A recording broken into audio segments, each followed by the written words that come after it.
அப்போ ஒரு ஜாதகத்தில் சுக்கிரனிலிருந்து 3லோ சுக்கிரனிலிருந்து 11லயோ புதன் இருப்பது, அல்லது புதனிலிருந்து 3லோ புதனிலிருந்து 11லயோ சுக்கிரன் இருப்பது. அப்ப சுக்கிரனும் புதனும் ஒன்றுக்கு ஒன்று 3-11ஆகவோ அல்லது ஒன்றாகவோ இருப்பது காதலை ஏற்படுத்தக்கூடிய அமைப்பு. இந்த சுக்கிரன்லயோ அல்லது இந்த புதனோ வக்கிரமோ பரிவர்த்தனையோ சந்தியோ அடைஞ்சு விட்டா கண்டிப்பாக இந்த காதல்ல புதன் என்ற கிரகம் இருக்கக்கூடிய ராசியில் ஒரே ராசியில் ஏதோ ஒரு கிரகம் இருந்து அது வக்ரமோ பரிவர்த்தனையோ விளிம்போ அடைஞ்சிட்டா, அல்லது புதன் இருக்கக்கூடிய ராசிக்கு 2வது ராசியில் உள்ள கிரகம் வக்ரமாக இருந்தா, இந்த கண்டிஷன்ல யாராச்சும் இருந்தாங்கன்னா கண்டிப்பாக அந்த காதல் ஒரு பெரிய அளவுல இந்த ஜாதகத்துல பொதுவாக ஒரு ஆண் ஜாதகத்திலே பெண் ஜாதகத்திலேயோ புதனுடன் சேர்ந்த கிரகங்கள் வக்ரம் பரிவர்த்தனையா இருக்குன்னு வச்சுக்கோங்களேன். இவங்க 2 பேரும் யாராச்சும் ஒருத்தவங்களை காதலிக்கும் பொழுது காதல் பிரேக்கப் ஆகிறத பாக்குறோம். அடுத்து இந்த காதல் பிரேக்கப் ஆகி எல்லாருக்கும் காதல் பிரேக்கப் ஆகத்தானே செய்யுது நிறைய பேருக்கு. இருந்தாலும் இவங்களுடைய ஜாதகத்துல நான் சொன்ன மாதிரி ஜாதகத்துல புதனுடன் சேர்ந்த கிரகங்கள் வக்ரம் பரிவர்த்தனை, அதே ஜாதகத்திலேயே ஒரு ஆண் ஜாதகத்துல சுக்கிரனுடன் சேர்ந்த கிரகங்கள் வக்ரம் பரிவர்த்தனை, குருவுடன் சேர்ந்த கிரகங்கள் வக்ரம் பரிவர்த்தனை ஆச்சுன்னா இந்த ஜாதகர் காதலிச்சு பொதுவாக ஒரு ஜாதகத்தில் குருவுடன் சேர்ந்த கிரகங்களோ வக்ரமாக கூடாது, சுக்கிரனுடன் சேர்ந்த கிரகங்களோ வக்ரமாக கூடாது, செவ்வாயோட சேர்ந்த கிரகங்கள் வக்ரமாக கூடாது, புதனுடன் சேர்ந்த கிரகங்கள் வக்ரமாக கூடாது. அப்படி வக்ரமாச்சுன்னா செய்வினை என்பது உண்மையா அப்படின்னா செய்வினை அப்படிங்கிறது நம்ம செய்யறதா நம்மளுக்கு வினையா வருதுன்ற அளவில் வேணா அது உண்மைன்னு சொல்லாமே தவிர ஒருத்தருடைய வாழ்க்கையை இன்னொருத்தர் நேரடியாக இல்லாமல் மறைமுகமாக இருந்து கொண்டு அவருடைய வாழ்க்கையை தொடாம அவருடைய பொருள்களை வச்சோ அவருடைய முடி துணி கிணிலாம் வச்சோ அவருக்கு ஏதாச்சும் மருந்து மாயங்கள் வைக்க முடியுமானா கண்டிப்பா முடியாது. அது சுத்தமா ஏமாற்று வேலை. யாரை ஏமாத்துறது அப்படின்னா அந்த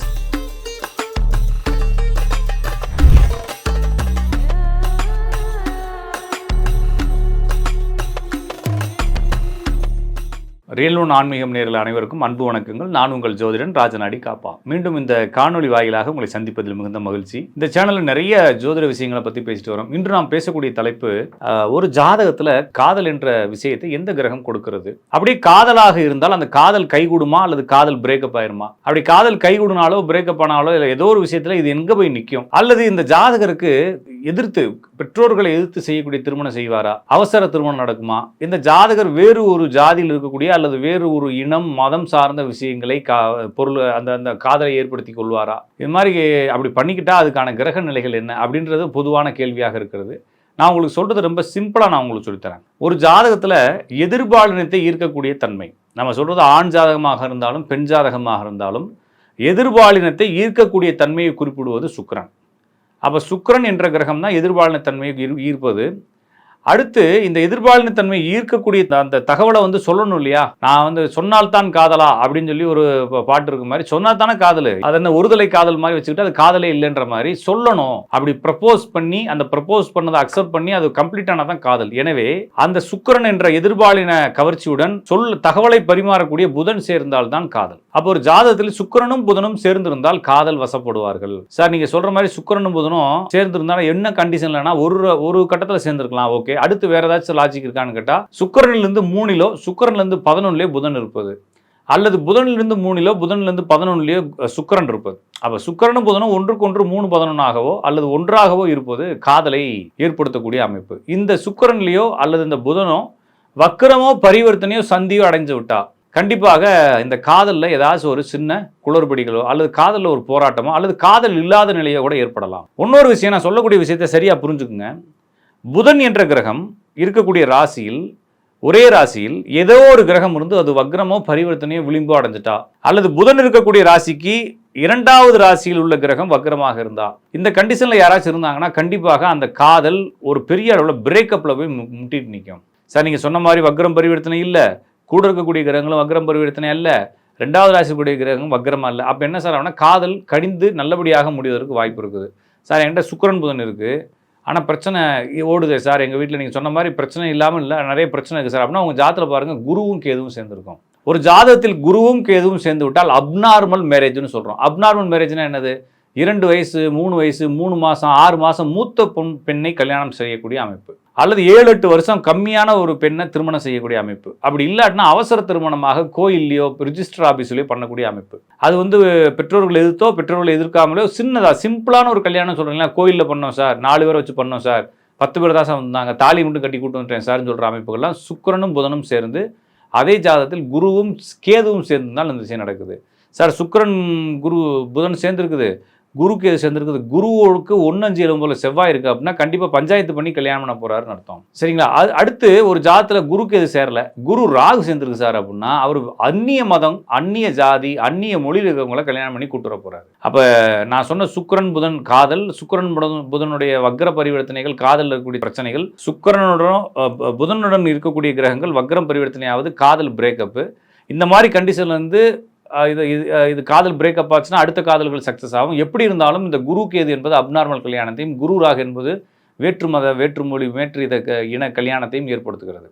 இந்த ஜாதகத்தில் பொதுவாக ஒரு ஆண் ஜாதகத்திலே பெண் ஜாதகத்திலேயோ புதனுடன் சேர்ந்த கிரகங்கள் வக்ரம் பரிவர்த்தனையாக இருக்குன்னு வச்சுக்கோங்களேன். இவங்க 2 பேரும் யாராச்சும் ஒருத்தவங்களை காதலிக்கும் பொழுது காதல் பிரேக்கப் ஆகிறத பார்க்குறோம்.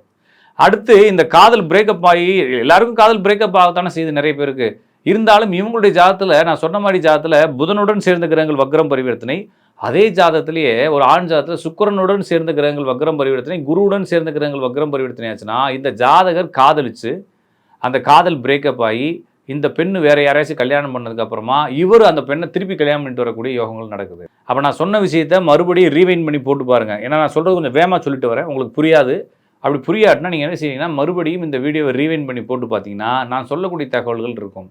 இதுக்கு முன்னால் நீங்கள் இனிமேல் நடக்கக்கூடிய விஷயத்தை விட்டுருங்க. இதுக்கு முன்னால் நான் சொன்ன மாதிரி ஓடி போயிருப்பாங்க இல்லைங்களா, கல்யாணம் பண்ணிட்டு, அல்லது ஏற்கனவே திரும்ப லவ் பண்ண பிள்ளையவே செகண்ட் மேரேஜ் பண்ணி கூட்டு வந்துருப்பார் இல்லையா, அவர் ஜாத்தை வாங்கி பாருங்க, நான் சொன்ன விதிகள் அப்படியே இருக்கும். அப்போ நான் சொல்றது அதே தான், லாஜிக் ஒன்று தான். குருவுடன் சேர்ந்த கிரகங்கள் வக்ரம் பரிவர்த்தனை ஆச்சுன்னா ஜாதகருக்கு 2 திருமணம், சுக்கிரனுடன் இருக்கக்கூடிய கிரகங்கள் வக்ரம் பரிவர்த்தனை ஆச்சுன்னா மனைவிக்கு 2 திருமணம், புதனுடன் இருக்கக்கூடிய கிரகங்கள் வக்ரம் பரிவர்த்தனை ஆச்சுன்னா காதலனுக்கோ காதலிக்கோ நாம் இருக்கும் பொழுதே இன்னும் ஒரு திருமணத்தை பண்ணி வச்சிருவாங்க அப்படிங்கிறத புரிஞ்சுக்க வேண்டியதான். அப்போ காதல் சம்பந்தமான பிரேக்கப் இதெல்லாம் இதை தான் குறிப்பிடுது. ஒருவேளை குருக்கு எது இருந்தால் எல்லாத்தையும் எதிர்த்து கொண்டு திருமணம் செய்யக்கூடிய அமைப்புகள் இருக்குன்றதை பார்க்கலாம். அப்போ பொதுவாக திருமணம், காதல், இந்த மாதிரி எல்லா விஷயங்களும் நான் சொன்ன இந்த தகவலுக்குள்ள முடிஞ்சிடும் அப்படிங்கிறதுனால இதை பாருங்க. பொதுவாக ஒரு ஜாதகத்தில் குருவுடன் சேர்ந்த கிரகங்களோ வக்ரமாக கூடாது, சுக்கிரனுடன் சேர்ந்த கிரகங்களோ வக்ரமாக கூடாது, செவ்வாயோட சேர்ந்த கிரகங்கள் வக்ரமாக கூடாது, புதனுடன் சேர்ந்த கிரகங்கள் வக்ரமாக கூட. அப்படி வக்ரமாச்சுன்னா அதில் ஏதோ ஒரு குளறுபடி இருக்குன்றதை புரிஞ்சுக்கிட்டு நீங்கள் அதுக்கு தகுந்த மாதிரி உங்களுடைய மைண்டை கொஞ்சம் ரெடி பண்ணிட்டீங்கன்னா வாழ்க்கையை ஹாப்பியாக இருக்கலாம். இல்லாட்டினா நீங்களாகவே போய் உங்களுக்கு படுகொலி தோன்ற மாதிரி ஆயிரும். நிறைய பேர் என்ன கேட்டிருக்கீங்க,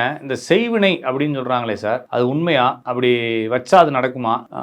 அது எப்படி சார், அது சாத்தியமா? இல்லை உங்களுடைய 2-3 வீடியோக்கள் பார்த்தோம், செய்வினை வைக்க முடியாத ஜாதகங்கள்னு ஏதாச்சும் இருக்கா? உங்களுக்குலாம் செய்வினை வைக்க முடியாது சார், தைரியமாக இருங்க சார்னு சொல்லுவாங்க இல்லையா, அப்படி ஏதாச்சும் இருக்கா? அப்போ இது ஏதாச்சும் லாஜிக்காக நம்ம புரிஞ்சுக்கிற மாதிரி ஒரு உதாரணங்களோட பேச முடியுமா அப்படின்னு கேட்கும்போது, செய்வினை என்பது உண்மையா அப்படின்னா, செய்வினை அப்படிங்கிறது நம்ம செய்யறதா நம்மளுக்கு வினையா வருதுன்ற அளவில் வேணா அது உண்மைன்னு சொல்லாமே தவிர, ஒருத்தருடைய வாழ்க்கையை இன்னொருத்தர் நேரடியாக இல்லாமல் மறைமுகமாக இருந்து கொண்டு அவருடைய வாழ்க்கையை தொடாம அவருடைய பொருள்களை வச்சோ, அவருடைய முடி துணி கிணிலாம் வச்சோ அவருக்கு ஏதாச்சும் மருந்து மாயங்கள் வைக்க முடியுமானா கண்டிப்பாக முடியாது. அது சுத்தமாக ஏமாற்று வேலை. யாரை ஏமாத்துறது அப்படின்னா, அந்த செய்வனை வைக்கணுன்ற மைண்ட் செட்டில் இருக்கிறாங்க இல்லைங்களா, அவங்கள ஏமாத்துற வேலை. ஏன்னா செய்வனை யாருக்கு வைக்கணுமோ அவர் வேலையை பார்த்துட்டு இருப்பார். இவங்க வைக்கிறேன்ற ஆள் தான் இந்த மாதிரி ஆளுகளை பார்த்து ஏமாற்ற போகிறாங்க. அப்போ இது ஆனால் நம்பப்படுதே சார் அப்படின்னா, ஒரு 1000 வருஷத்துக்கு பின்னால் நம்ம போவோமே, அப்படியே ஒரு கற்பனைக்கு போவோம். ஒரு 1000 வருஷத்துக்கு முன்னால் ஆங்கிலேயர்களுக்கு முன்னால் முகலாயர்கள் படையெடுத்தாங்க இல்லையா. சரியாக புரிஞ்சுக்குங்க. நான் எனக்கு தெரிஞ்சு ஒருத்தர் கேட்டார், முகமதியர்கள், ஹிந்துக்கள், இது மாதிரி இருக்கக்கூடிய இந்த மதத்தினர் எல்லாமே சுதந்திர போராட்டத்தில் இருந்தாங்க. ஒரு ஜாதிகள், ஒரு மதங்கள் மட்டுமே சுதந்திர போராட்டத்தில் கலந்துக்கலையே அப்படின்னு சொல்லி ஒரு பையன் கேட்குறான் அவங்க அப்பாட்ட. அப்போ அவங்க அப்பா என்ன சொல்கிறாருன்னா, அவங்க தாண்டா நம்மளை அடிமைப்படுத்தி வச்சுருந்தாங்க அப்படின்னு சொல்கிறான்.